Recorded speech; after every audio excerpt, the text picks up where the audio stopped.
Warning. This is not a safe space. Leave your bullshit and feelings at the door. Today, we officially announce our Salute the Troops campaign by reading some of the stories of the bravest people in our country, Medal of Honor recipients. It's time for the most raw and unfiltered experience on the internet. So kick your feet up and grab a cold one. You have just entered the Man Cave. And now, here they are, winners of the self-proclaimed International Greatest Men Alive Award, Brad and Terry. Hey, thanks for joining us here in the Man Cave. I'm Brad. And I am Terry. Hey, make sure to check us out online over on Facebook, Instagram, Twitter, and listen to us over on iTunes, Google Play, SoundCloud, Stitcher, Spotify, and YouTube. But if you want that full, no bullshit experience, the ability to win some prizes, you're going to have to subscribe to us over on Patreon. We'll talk about that in a little bit. Hey, what are we drinking today? Today we're drinking the Green Flash's Baja Bound Lager, brewed here in San Diego, California. All right. So, man, that's a great sound. It is. You know, it's just like that. Should have done it closer to the microphone. That's the sound of I'm about to just relax. 100%. You know, That's like a good I like it on a warm sunny day, especially after I get done like doing something like mowing the yard or something like that, sweating, cracking a cold beer open. I'm not quite sure there might be anything better than that. I can think of a few things, but anyway, we'll so we're officially announcing this Salute the Troops campaign. And basically, if you haven't seen the posts about it that we've been spamming all over Facebook, what we're doing is any money that we make, whether it be from Patreon or whatever, we are giving 100% of that money towards us sending care packages to deployed troops overseas. And we're not doing this through another service. We're not taking the money and then donating it somewhere. We are going to be making these things ourselves, and we're going to be sending them ourselves so that we know and you know that the troops are getting manly shit that they would actually want. Yeah. So if you've been listening to us and you hear us talk all the time about Patreon and stuff like that, and you've been kind of on the fence of whether or not to subscribe, of where the money's really going, here it is. It's going to be out in the open. You're the money that you give us, if you've been on the fence and you decide to hop over that fence and subscribe, the money is 100% going to care packages, like Terry said, to the troops with shit in it that will actually improve morale. It's not going to be the typical some toothpaste, packs of gum, maybe a little crossword puzzle, because nobody fucking does that shit. Yeah, they can get all that stuff wherever they're at. Yeah. But there's some things they can't get, and that's the kind of stuff that we're going to try to send. Yeah. So, again, if you've been on the fence listening to the Man Cave and you're thinking about, should I or shouldn't I join over on Patreon, now would be a great time to do it, because that money is going to a very, very, very worthy cause. And to celebrate that worthy cause today on the podcast, we've found some of the baddest stories of Medal of Honor recipients, and we're going to read and try to do justice to tell these stories of these people. Yeah. So Terry's going to start. He's got a good one. So take it away, Terry. All right. So this first one, it's kind of a long story, but it's rather epic. Not saying that some of these aren't, because anybody getting the Medal of Honor has achieved a status of just awe-inspiring, just greatness and sacrifice in almost every case. Yeah, and there's only been, looking it up, 3,506 people have earned and been awarded the Medal of Honor, and only 71 of them are still alive today. Yeah, and usually when someone is awarded the Medal of Honor, they are not awarded it personally. Yeah, very, very much now. Like, I think if you look at nowadays with global war on terrorism, things like that, the majority of these Medal of Honor recipients died in order. Right. And the reason they're being awarded a Medal of Honor is because of the act that they performed that caused their death. Right. It's the ultimate sacrifice. Absolutely. But we'll start with my first story, and it is about Lieutenant Commander Ernest Evans in World War II. And you can read about all of these on themedalofhonor.com.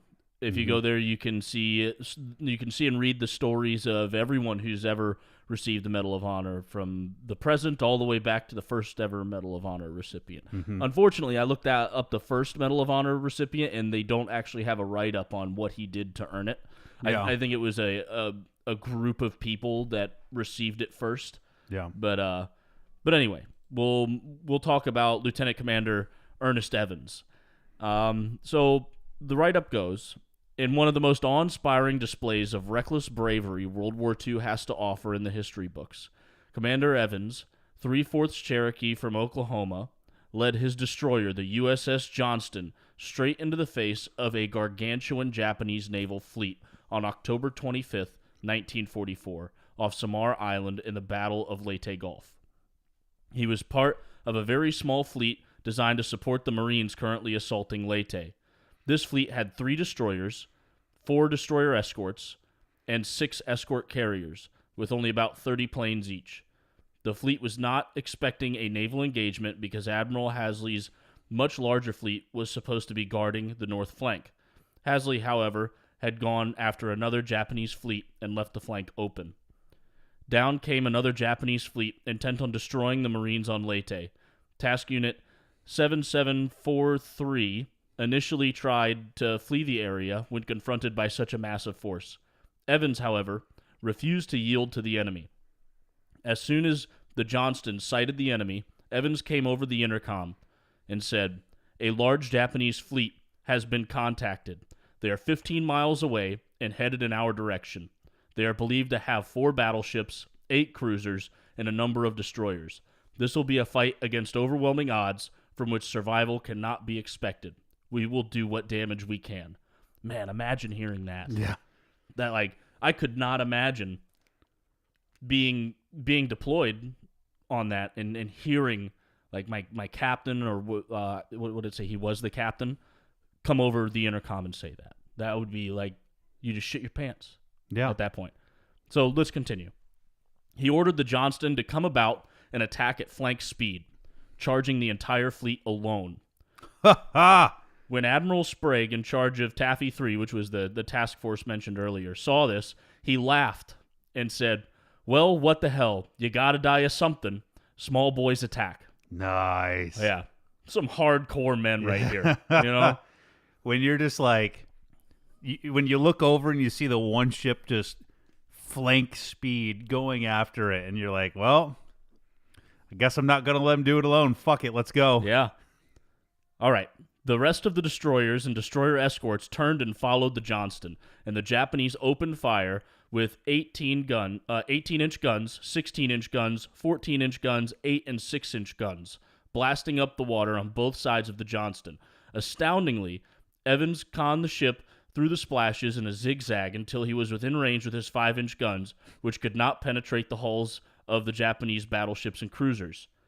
He ordered fire concentrated on the upper decks to do the most damage, and this succeeded in knocking down the superstructures and setting the ships on fire. Then the Johnston fired torpedoes and blew the bow off the Kumano, a heavy cruiser, which necessitated another cruiser leaving the fight to assist evacuation. Finally, the Japanese scored hits. A 14-incher and 3 16-inchers went clean through the entire vessel without detonating. The first knocked out half the engine power and the electricity to the aft gun turrets.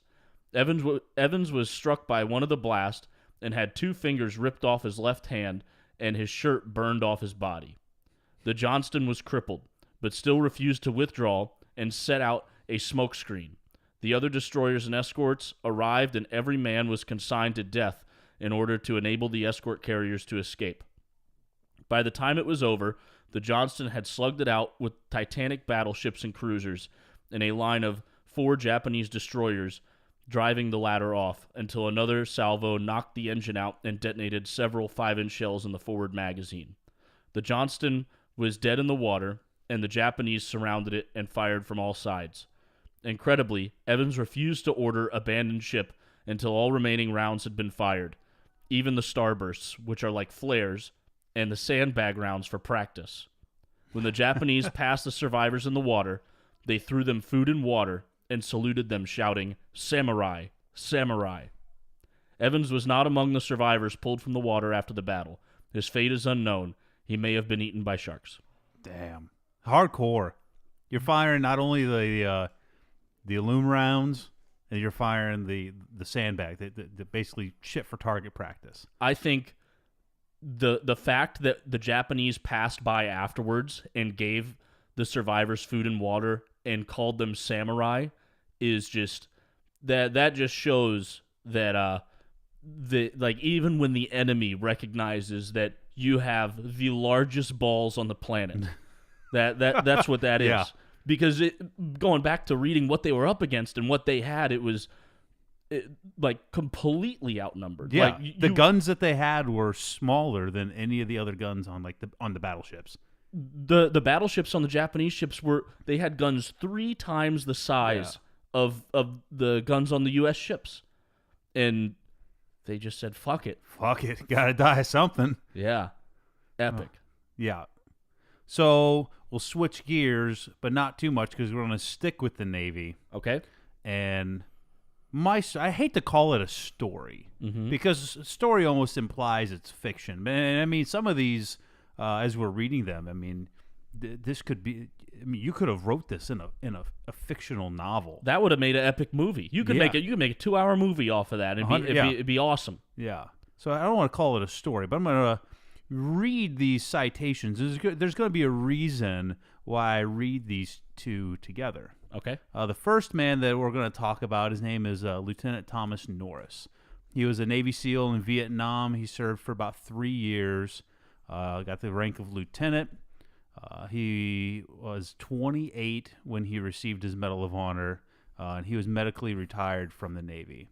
And just to read the citation, it said, during the period of 10 to 13th April 1972, Lieutenant Norris completed an unprecedented ground rescue of 2 downed pilots deep within heavily controlled enemy territory in the Quang Tri province. Lieutenant Norris, on the night of April 10th, led a 5-man patrol through 2,000 meters of heavily controlled enemy territory, located one of the downed pilots at daybreak, and returned to the forward operating base. On April 11th, after a devastating mortar rocket attack on the small FOB, Lieutenant Norris led a 3-man team on 2 unsuccessful rescue attempts for the second pilot. On the afternoon of April 12th, a forward air controller located the pilot and notified Lieutenant Norris. Dressed in fisherman disguises and using a sampan, Lieutenant Norris and 1 Vietnamese traveled throughout that night and found the injured pilot at dawn. I mean, that's pretty badass. He pretty much dressed up to try to blend in as like a fisherman. Yeah. To make his way to where the second downed pilot is. Covering the pilot with bamboo and vegetation, they began the return journey, successfully evading the North Vietnamese patrol. Approaching the FOB, they came under heavy machine gun fire. Lieutenant Norris called in an airstrike, which provided suppression fire and a smoke screen, allowing the rescue party to reach the FOB. By his outstanding display of decisive leadership, undaunted courage, and selfless dedication in the face of extreme danger, Lieutenant Norris enhanced the finest traditions of the U.S. Naval Service. That was his citation for doing these basically almost like 3 missions in to find these 2 downed pilots that were deep into enemy-controlled territory. Yeah. Very cool. So then it kind of leads in to my next story. Okay.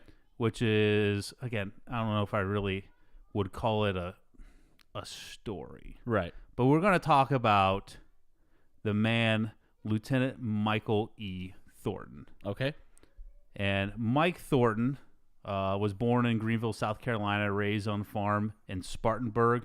He joined the Navy upon graduating from high school in 1967 and completed his SEAL training, and then he goes to Vietnam.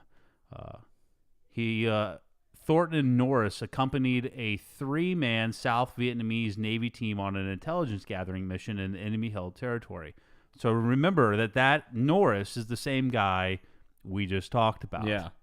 Launched from a Vietnamese Navy junk boat, or Navy junk in a rubber boat, the patrol reached land and found themselves further behind enemy lines that they had planned. Continuing on foot toward their objective, they came under heavy fire from a far larger force and were in danger of being surrounded. While inflicting heavy casualties on the enemy, they headed for shore in hopes of escaping by sea. On learning that Lieutenant Norris had been hit by enemy fire and was believed to be dead, Thornton returned through a hail of fire to the lieutenant's last position and found him severely wounded and unconscious, but alive. Quickly disposing of 2 enemy soldiers who approached at that moment, Thornton slung Norris over his shoulder and dashed for life over 400 yards of open beach, returning enemy fire as he ran. He carried Norris and another wounded comrade out to sea, beyond the range of enemy fire. The company floated for approximately 2 hours before being retrieved by the South Vietnamese Navy. He ran on the beach with a dude over his shoulder for 400 yards with people shooting and at him. return fire. Wow. I mean, there's this monument. It is in depicting them. It's in Fort Pierce, Florida, and here's the picture of this monument. It's to them too. Wow, that's awesome. What a monument. Yeah. But this is, by all accounts, the only time, and for what he did, Mike Thornton received the Medal of Honor. Right. But do you see what happened? This is the one time in history where a Medal of Honor recipient was saved by a Medal of Honor recipient. Yeah. That Norris had already received his Medal of Honor from President Ford. A Medal of Honor recipient needs no saving, and if they do, only another with a Medal of Honor can probably do it. I mean, and these guys have remained friends after this for decades. I remember watching. I would imagine, yeah. I watched the commissioning of the Michael von Sohr. And these 2 guys were at the commissioning and sitting right next to each other. These guys are best buds. Here's another picture of them. You guys can't see it. We can post them on Facebook of basically him giving him old smoocheroo on the head. He earned it. Yeah. Yeah. I mean, that's some brotherly love right there of you're both still alive, and you attribute that I'm alive because of what you have done for me. The sacrifice that you've made. It's a brotherly love that I don't think anyone can even begin to understand unless you've been through it. Yeah, it's a very humbling experience to have someone who you can contribute that everything that's happened beyond this point is because of you, because you decided to not think that I was just dead, and you came back for me, and you saved my life. Right. So we'll flip it back to you for the next one. Okay, so I have a short one real quick that I think is epic. Okay. They're all epic. Yeah. And then I have another one that's a little on the longer side, another story. But this one is Jake Alex. He was a corporal in the U.S. Army, and this was during World War I. And his write-up is very short, but it doesn't take away from what he did. Mm-hmm. At a critical point in the action, when all officers of his platoon had become casualties, Corporal Alex took command of the platoon and led it forward until the advance was stopped by fire from a machine gun nest. This is a corporal.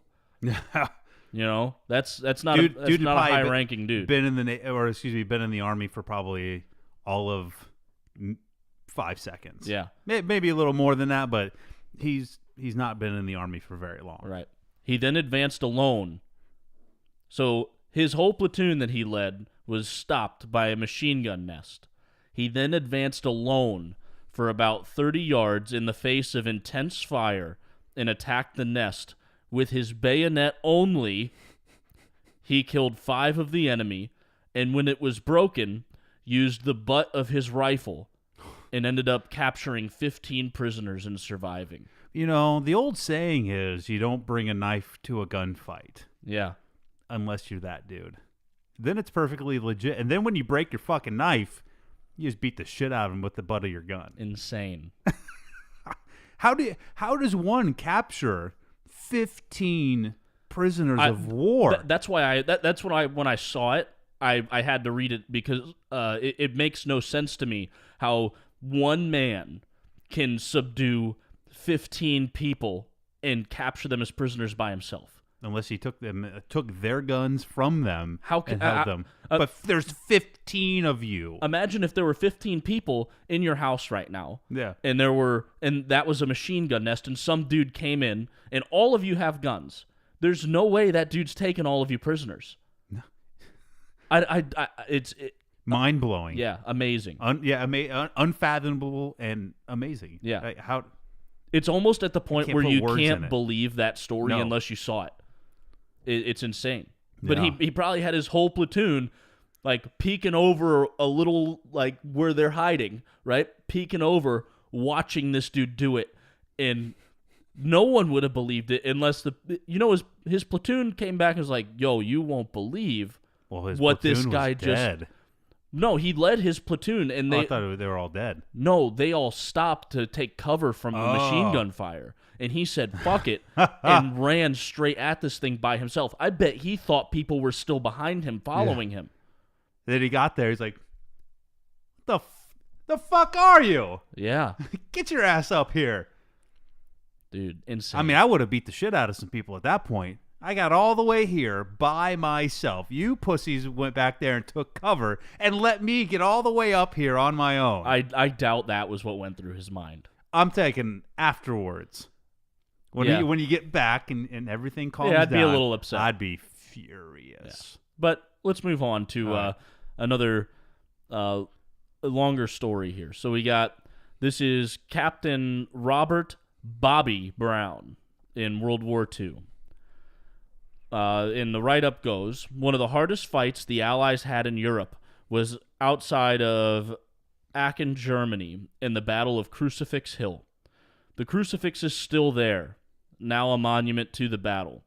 Brown was placed in charge of Company C with about 120 men, assigned to take the hill or die trying. The entire American force on the hill was a full regiment of about 500. They were facing an equal number of well-entrenched Germans. If the hill was not taken, the Allies could not encircle Aachen. The Germans could pour down artillery on the entire town. So just a terrible situation. There were at least 43 pillboxes and bunkers, bristling with machine guns and plenty of men. Company C was assigned pillboxes 17 through 30. The worst of these was 20, with a 360-degree turret on top armed with an 88mm cannon. The walls were 6 feet of steel reinforced concrete. After crawling 150 yards under heavy enemy fire to Pillbox 18 and blowing it up with a satchel charge, Brown crawled again through heavy enemy fire 35 yards to Pillbox 19, and several mortar rounds landed around him, knocking him down. He got back up, climbed on top of the bunker, and dropped a Bangalore torpedo through a hole in the roof. This blew a larger hole, into which he dropped the satchel and destroyed the emplacement. 20, however, had 45 men and 6 machine guns aimed out around it. When he returned for more demolition, his sergeant told him, "There's bullet holes in your canteen." He had been hit in the hip and was bleeding profusely. He crawled down a communications trench 20 yards from Pillbox 19 to 20 and saw a German entering a steel door in the side. Brown was an ex-boxer and knocked this man out with one swing. Threw him inside and then threw 2 satchel charges and ran. Pillbox 20 exploded so violently that flames flew out of the top and caught a tree on fire. Brown personally led his men on a path of destruction through the rest of their assignments, and after an hour of tooth-and-nail fighting, Crucifix Hill was reduced to smoking rubble. Brown shot himself in 1971, plagued ever since the war with bad memories and pain from his wounds. Oh, man. Yeah. That's a pretty heavy story. It sure with is. the ending right there. Yeah. But my question is, when you read some of these stories like that one with the insurmountable odds, Yeah. and the first one you read with the odds of the Japanese fleet. Now, I'm not here to preach some kind of religion, but if you just look at the statistical odds of winning, surviving that, Yeah. You shouldn't have won. You shouldn't have survived. Is there some kind of divine intervention in this? How do you account for the fact of being massively outgunned, outnumbered in everything, and still being successful? Well, I think a lot of it probably comes down to, if you think about it, if let's say me and you were leading 2 armies against each other, right? and you outnumbered me 10-1. The will of my army will be nothing less of survive at any cost, right? You lose all fear because you accept the fact that death is not likely, it's certain, right? While your army does not have that same will, and the will to win is different, because a lot of people in the larger army or the more well-positioned force can think, oh, well, because we have this, we don't even really need to try that hard, you know? Yeah, you get a little complacency going on. Right, and just that extreme will that is found in somebody when they've lost all fear because they just accept that this is it. Yeah. It overpowers anyone who does not have that. Mm-hmm. And I think that's why when the several ships were completely outnumbered, and when this guy just didn't care that he had been shot, and when he saw that, you know, he's got to take out pretty much 30 machine gun nests. Yeah. You know, and by the sound of it, he's the dude running around doing it. Yeah.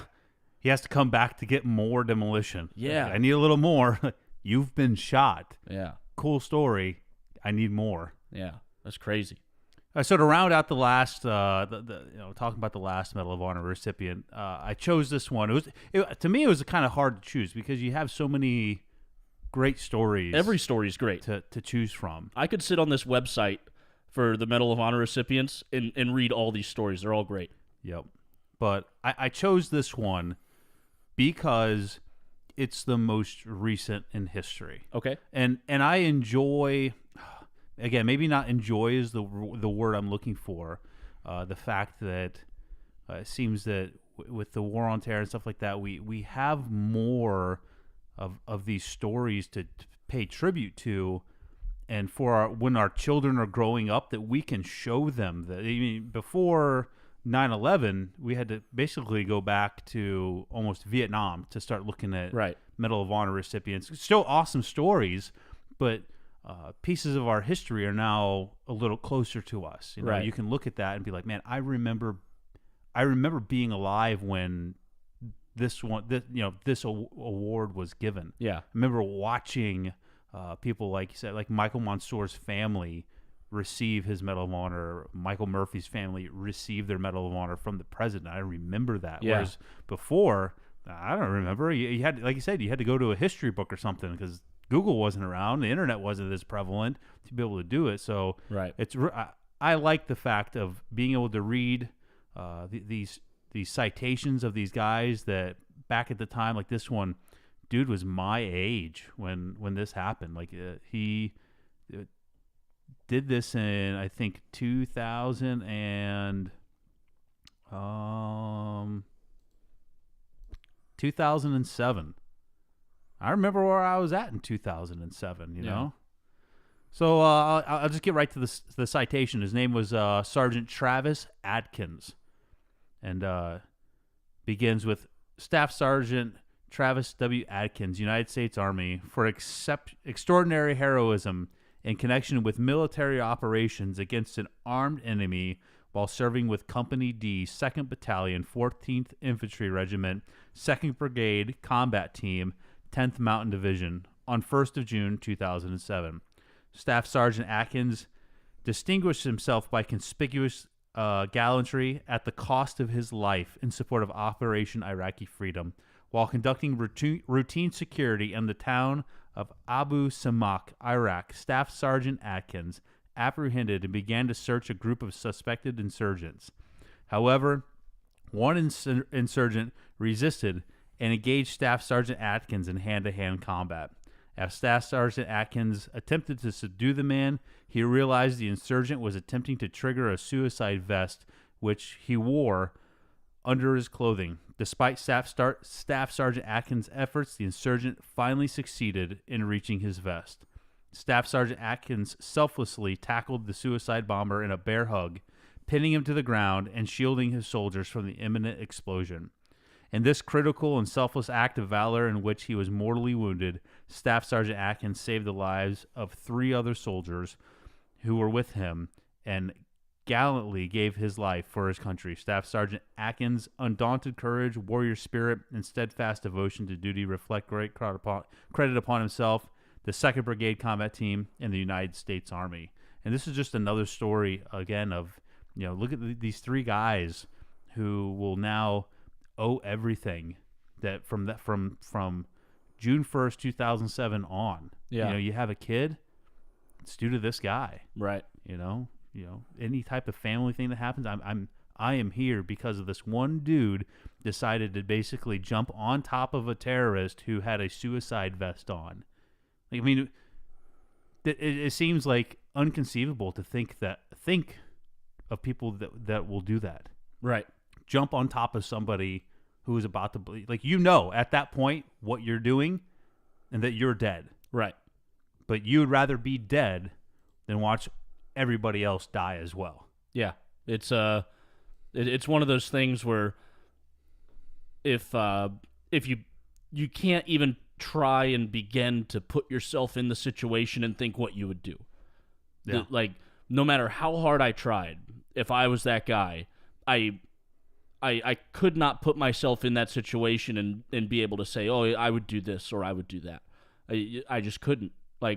I don't know what I would do. No one in the world could know. You have to that has to happen to you for you to know if you could handle that situation the way that he did. Yeah, and it's so selfless to to look at that situation because you can't train for that. No, you can't teach it. Nope, you can't teach it. It's just something that and it comes from within to say, I'm gonna jump on this guy and I'm gonna be the one who absorbs this blast. Yeah, like Michael Mansour jumped on a grenade to save people. Yep, like jumping. You always talk about it like, oh, he totally jumped on a grenade. Like, no, this dude literally jumped on a fucking grenade. Yeah, insane, mind blowing. And they do these things whenever you read stories about it. There's not even a moment of hesitation. Yeah, they just they it's instinctual. They do it. That's ingrained in who they are. Yeah, that is not. Human. Yeah, that is not something that they sit at night and they think, oh, if this happens, I'm gonna do it. Or 15 years of training. Like I remember that one time I did a scenario and we pretended there was a grenade thrown. What are you guys gonna do? You don't train for that. Right. It just comes from within. It's who they are as a person. Yeah, you're born with that. Yeah, but we're going to move into our last Medal of Honor recipient that we're going to talk about, and this is Dakota Meyer. And Dakota Meyer he was a sergeant in the Marines, and this happened in 2009 during the War on Terror, and his citation for his Medal of Honor reads, Corporal Meyer maintained security at a patrol rally point while other members of his team moved on foot with 2 platoons of Afghan National Army and Border Police into the village of Ganjgal for a pre-dawn meeting with village elders. Moving into the village, the patrol was ambushed by more than 50 enemy fighters firing rocket-propelled grenades, mortars, and machine guns from houses and fortified positions on the slopes above. Hearing over the radio that 4 U.S. team members were cut off, Corporal Meyer seized the initiative. With a fellow Marine driving, Corporal Meyer took the exposed gunner's position in a gun truck as they drove down the steeply terraced terrain in a daring attempt to disrupt the enemy attack and locate the trapped U.S. team.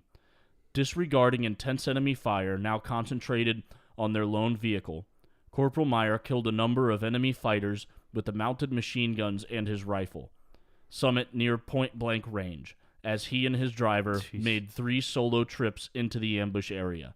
Damn, 3 trips. Yeah, and some of this shit at point-blank range. Crazy. During the first 2 trips, he and his driver evacuated 24 Afghan soldiers, many of whom were wounded. When one machine gun became inoperable, he directed a return to the rally point to switch to another gun truck for a 3rd trip into the ambush area, where his accurate fire directly supported the remaining U.S. personnel and Afghan soldiers fighting their way out of the ambush. Despite a shrapnel wound to his arm, Corporal Meyer made 2 more trips into the ambush area in a third gun truck accompanied by 4 other Afghan vehicles to recover more wounded Afghan soldiers and search for the missing U.S. team members. Still under heavy enemy fire, he dismounted the vehicle on the 5th trip and moved on foot to locate and recover the bodies of his team members. Corporal Meyer's daring initiative and bold fighting spirit throughout the 6-hour battle significantly disrupted the enemy's attack and inspired the members of the combined force to fight on. His unwavering courage and steadfast devotion to his U.S. and Afghan comrades in the face of almost certain death reflected great credit upon himself and upheld the highest traditions of the Marine Corps and the United States Naval Service. Insane. You're killing dudes at point blank. It goes back to my point of like a divine fucking intervention. Yeah. Like 6-hour battle of going in against enemy fire. You're killing dudes at near point blank range, but you just get some shrapnel to you. Like how it's mind boggling. It's pure will to save the people who he needs to save. And he's making calls. He's telling people to do shit. And again, at the beginning of the citation, Corporal Meyer. This dude's a corporal in the Marine Corps. That's an E4 in the Marine Corps. It's not like the dude has 20 years experience in the Marines and 2009, like he had 8 years of combat under his belt. I'm not sure how much time he had done, but I mean, the dude had not been in the Marine Corps that long to be making moves and telling a bunch of people what to do. But I mean, that's what they train to do. In the absence of leadership, somebody will rise above. Somebody's going to fucking lead. Yep. Insane. Yeah, absolutely crazy. It's just like some of these all of these stories are. It's like things that you would think could only happen in a movie or a video game with or a bunch something, of, a bunch of writers getting together in a room. Let's drum up the craziest fucking story that we can. No, you actually don't need to drum up the story. Just go to this website and read these things because these things actually happen. Yeah, it blows my mind to think that that these things actually happened. And man, do we sometimes just take for granted how peaceful we're able to live? 100% we do. Because you hear it all the time, people say, they tell these people thank you for your service and all that, but it doesn't even begin to really express how much they're appreciated and how much their sacrifices really mean, because it's taken for granted. A lot of people a lot of people are against wars. Most people are against wars. No one wants to go to war, but man, for the people that can rise up and still do these acts in defense of all of us, it's moving almost. It makes me emotional in a way that people are willing and able to do these amazing feats. Yeah, I mean, society, you take for granted every night that when you lay your head down on your pillow at night, that nobody's probably going to be breaking into your place. Yep. A bomb is not going to go off in your neighborhood. Nobody's going to come storming through your neighborhood trying to pull people out of their houses and shoot them in the fucking street. Yeah. None of that shit's. I mean, you might live. Maybe you live in L.A. I don't know. Maybe some of that shit's happening in Chicago. Chicago. Yeah, Chicago. But for all the other people, I mean, most people go to bed at night and they have no worries that they're not going to wake up the next day due to violence. Yeah, it's a humbling experience to read these stories. It is, and even though I live my life with a huge appreciation for people that have done things like this, I don't think no matter what I do, I could never express my appreciation to a level that they deserve. 100%, yeah. And hey, don't forget to check us out over on Facebook, the official Man Cave Podcast, over on Twitter at the Man Cave 14, on Instagram at the Man Cave Podcast. You can also check all of our episodes out over on YouTube. But like we said, if you want that full no safe space, no bullshit experience, check us out and subscribe to us over on Patreon. For only $1, you're going to get access to special podcasts we like to call a little piece of ass on a hump day. That after the show On hump day. hump day. Right? And for $5 a month, you'll get a man card for all of your beer opening needs. You get exclusive access to this other special podcast episodes that we do, exclusive access to tell us what you want us to talk about and give us feedback on topics from every podcast. And like we've always said before, we'll even let you on the show. And then we created a special $20 level if you want to join there to really help support the troops to get this thing off the ground and going. Hit us up over on there. But like we said at the beginning, it doesn't matter what level you sign up for. It's all going towards care packages Every for the cent. troop. But hey, you don't have to go home, but you can't stay with us. We'll see you next time here in the Man Cave.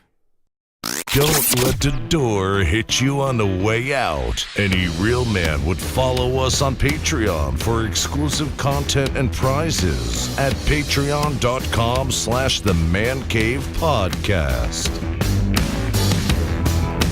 The Man Cave. No safe spaces, no bullshit.